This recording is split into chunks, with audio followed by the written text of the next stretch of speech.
Magkano po bang ginastos mo sa eleksyon? Actually, nasa Facebook po, namimigay ako ng libreng school supplies, ng libreng bigas pag may kalamidad, ng Christmas package, lahat po yan, personal ko pong gastos pag walang eleksyon. Magkano po eh?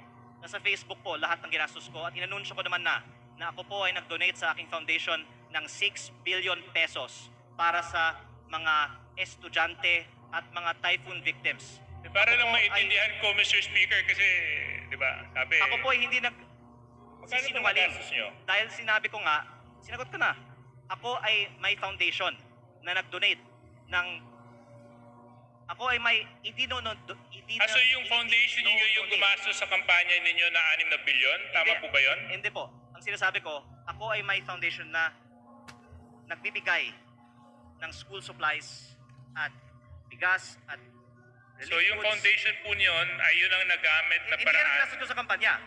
Kasi patuloy akong namimigay pa ng tulong after the sa aking campaign. distrito. Opo. Pero kaya ako po binubuksan ito ngayon kasi wala akong itinatago. Naka-post sa Facebook yung mga ipinamimigay ko kasi yan ay hindi kapalit ng boto.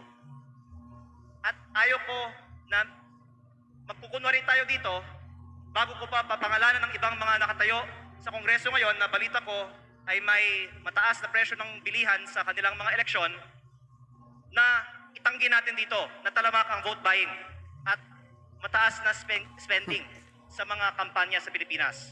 Ang pinupunto ko lang po ngayon ay sa mga nakalap kong impormasyon, si Garjola ang gumastos para sa mga rekto sa Batangas.